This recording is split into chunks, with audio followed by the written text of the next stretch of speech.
Decided to try and get a little bit more outside the house a little bit here, out to the front yard this time, and see if we can play with the light a little bit, have some fun. So, this 30-day broadcast, hi everybody hopping on, 30-day broadcast is all about getting a 5, 10, 15 minutes worth of time on Periscope every day, 30 days straight. This is day 2, right? So every day I'm going to answer a question or answer a response. If you would like to ask a question and have me answer it in one of these other days that I'm going to be broadcasting, we got 28 left, you can totally go to my website, which is bigdavedaily.com. All right, there's a bar right there, allows you to ask a question. I'll answer it. It can be completely anonymous because you don't have to actually put in your email or username or any of that other crap. But if you do want a shout out, if you want me to mention, or you want me to, maybe just answer it via email or over Twitter or whatever, go ahead and throw in your handle. I mean, some questions are a little too personal, but I still want to answer them. I don't want to broadcast your business out here in the middle of nowhere. So feel free to do that as well. All right. So on to today's question, which is, how do I deal with a bad boss? And I'm going to take that a couple of steps further. One is, bad bosses have destroyed jobs for me, right? Because I let them get to me. They were micromanagers. They, had some crazy, foolish idea of what a deadline was or how much work was being put in, or they completely lost touch with what the hell we're doing with the customers. At least so I thought, right? That's my perception. But I know that, I've had 20 plus jobs in a decade and another 20 businesses, sort of, that I tried, most of them, maybe only 3 or 4 of them really turned into businesses. The other ones were never got off the ground.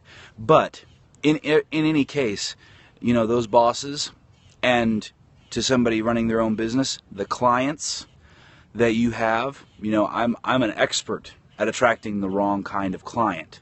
All right, I'm the expert. I'm the one that can put up with the most, that can deal with the most, that can put up with the most aggressive, obnoxious human on earth, and still get the job done right. And because I am that guy, I can do the work that nobody else wants.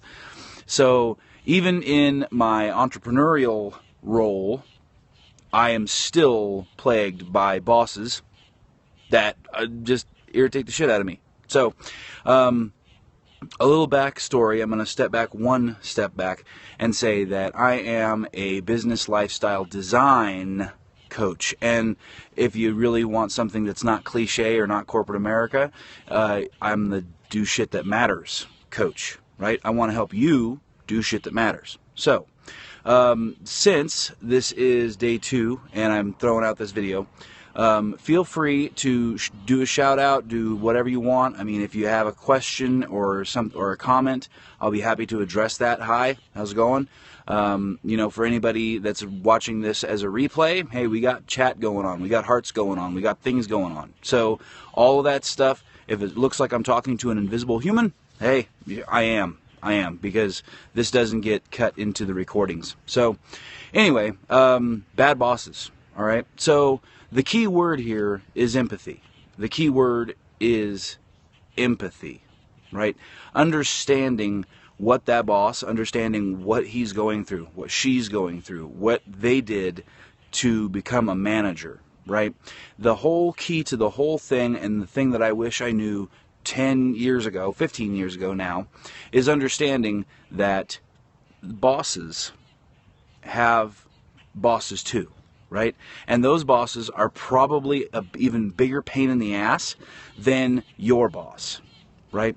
They have, if you think that your boss is removed from the production or the work or the clients or the customer service or the whatever, if you think your boss is removed, imagine how far removed your bosses are. Hi, Kirsty. Recognizing the other person's perspective is so important. Absolutely, Kelsey. The thing about bosses is that they have They're not dealing with your job. They probably don't even really care about your position, especially if they're managing 20, 30, 40, 100 people. They don't care. They do not care about your contribution to that. They hope that you are on average, on this level with everybody else. If you're down here, ooh boy, they hate that. And if you're way up here, well, they want everybody else to be up here too, because they think if one person can do it, you can do it. So the first part of dealing with a bad boss is understanding that that boss has bosses, that boss has a job, probably more taxing than yours, probably. And it's really easy for a manager to sit there and look out over an ocean of employees and look at results on a piece of paper. They're not sitting there on the call with you. They're not sitting there on the line with you. They're not sitting there at the counter working, dealing with these people. They're looking at numbers on a page. And when they look at numbers on a page and they look out across an entire ocean of people, hey, that's going to be there's a disconnect. There's a huge disconnect. So the other side is that their bosses are also expecting craziness from them. They are expecting craziness from that manager. They think that because that they're a manager, they get to abuse, they get to throw a bunch of deadlines, they get to throw a bunch of responsibilities that they can't put on the person at the desk, in front of the counter, in front of the human, at the register, whatever, right? They can't do that. But they can on a manager, or even a middle manager, or a supervisor, or a team leader. Take one step above entry level, and all of a sudden, that is a warrant for every human to, every manager above you, department, store, regional, whatever, to throw all this crap at you. So understand that you, as a person, you want to do stuff that matters. You think your work matters. You are with you 24 hours a day. So you really think that your work matters. Let's see, we're getting in a comment. Had a district manager tell me I looked like I just rolled out of a laundry basket. Yes. Awesome, after I had just done an 18-hour overnight. Wow. Yeah, and see, that's and Kelsey, that's a perfect example, right? Because they didn't do no 18-hour overnight. They sure as hell didn't. They came in 5 minutes and they probably did yoga the morning before. Or they might have, they have their routine and they're looking at you and then they're looking at everybody else and grouping you with that. So actually understanding what that manager sees and how they perceive, it shouldn't change your job. That if you're doing a good job, if you're performing the way you should be, then that shouldn't change the way your performance is. That's just understanding on your end the thing that we can control, the thing that we should be paying attention to. That is how you control you. Now, are there dickhead bosses? Oh yeah. Oh yeah. There are assholes. There are micromanagers. There are people that are they shouldn't be responsible for keeping a cookie in one piece, right? They shouldn't be responsible. But so why are they managers? Why are they those people? Well, some of them are eccentric. They have certain routines. They played a game, and corporate America is filled with them, but they played a game where they could actually excel. I'll replay here in just a second, but keep the comments coming. But bad bosses are out there, right? They suck. People suck. The humans are human, but they're human, right? So if you think that you would be a better manager, well, I wish that they would let you be a manager for a day, or a week, or a month. If that person's been in their position 10 years. And oh my good Lord, that is rough. A management role, and it is unfair for us to sit there and judge them as a boss, unless we've been a boss, right? Now the 5 bosses that come up, the 5 bosses that'll sit there and talk shit to each other, well, they're bosses. They get to talk that way. So I want to get to more usable shit though, because that's perception stuff. If you actually take a look at all of the things that you complain about your boss, right? How many of those are just your perception versus their perception? How much of it is frontline versus back office, right? So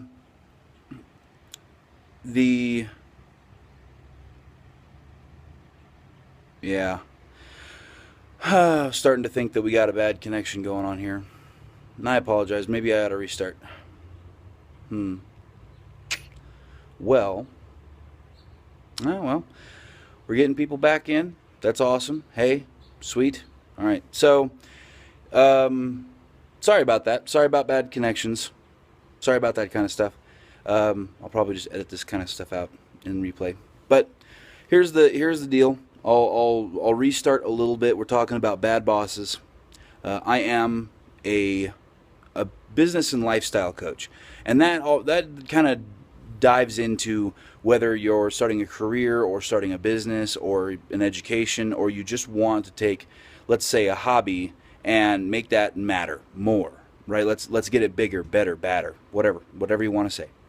And with that, we run into bad bosses. I've had like careers in industries just kind of snuffed out and felt bad because every boss I ran into was horrible, was just a pain in the ass.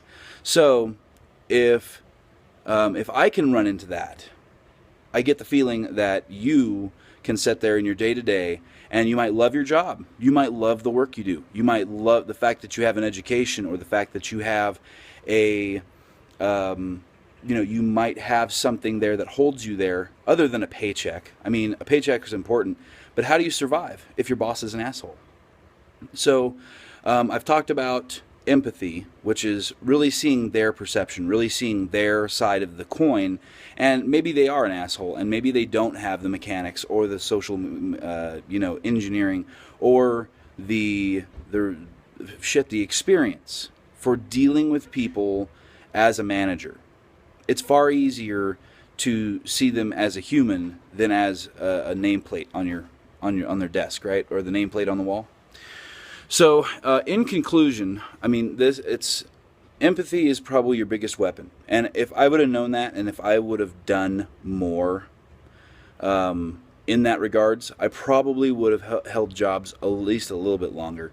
I would have enjoyed the work more. I would have gotten further in my career. So action items, what can you do? Knowing this, knowing that there are humans out there and they're in management roles. Maybe they suck at them. Maybe you just don't see it their way. What can we do to fix that situation? Honestly, I would try and start a relationship with them. That's what I would do. I would start making them more of a friend. I would come up to them, and if they have an open door policy, which is bullshit, but if they say they have an open door policy, then write them a handwritten letter that says, "Hi, I've been in this position. As a person in this position, I have observed, you in a management role over me or over other people or whatever this case may be, and I notice that this job might take a toll on you, or I've noticed that you are struggling with this from my observation." Right? This isn't a judgment. This is observation. Okay? You might have to deflate their ego a little bit there. And you can say, "Hey, I want to be helpful. I want to help support you. I want to help you look good, because I want this division, department, area, company, project, if it's a client, I want this project to go smoothly. And I feel that you could use the benefit of having somebody on the front lines, somebody underneath you or on a different side of the team, help you out and make you look good to your bosses. I understand you deal with shit. I understand that you deal with us as employees, and you deal with your bosses on some ridiculous level that I don't have to deal with them. But if I can, I want to help. And if you start that line of communication, if you start that channel, first of all, if that channel gets snapped shut, if that person is not willing to accept that maybe they could use a frontline perspective or, whatever, then they're an asshole. And it's going to be very temporary that they're a manager unless they're the owner or they got some kind of inside fix. They're not going to be a manager very long if everybody in their department thinks that they're an asshole. I've watched managers get fired just as fast as employees. So, if you need some reassurance against an asshole, just wait. Be patient. Do what you're supposed to. Follow the rules. Don't go outside and be some crazy shit. And that manager will be gone, in no time flat, right? I don't like negativity in the workplace. I don't like a hostile working environment. I don't like having to go to work every day, and I don't, by the way. But I don't like the idea of going to work every day to a place where the person that is responsible for my job and for the work that I do being an asshole. That bothers me all up and down, right? So trust that person above you, ahead of you, got there for a reason.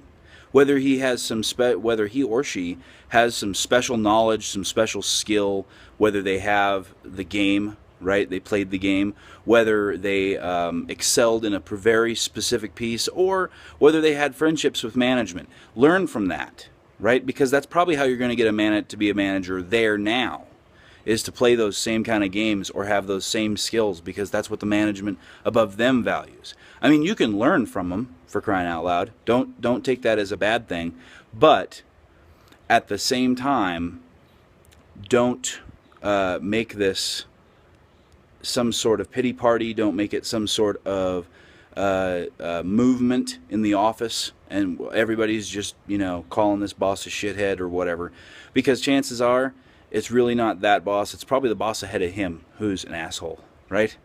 If you have questions, if you have comments, if you want to participate in this 30-day challenge, I challenge you to check out my website and throw a question, and that website is bigdavedaily.com/scope. This is only day 2, and this one kind of went a little bit rough because of the connection. But I'll tell you what, I post replays. I try to answer questions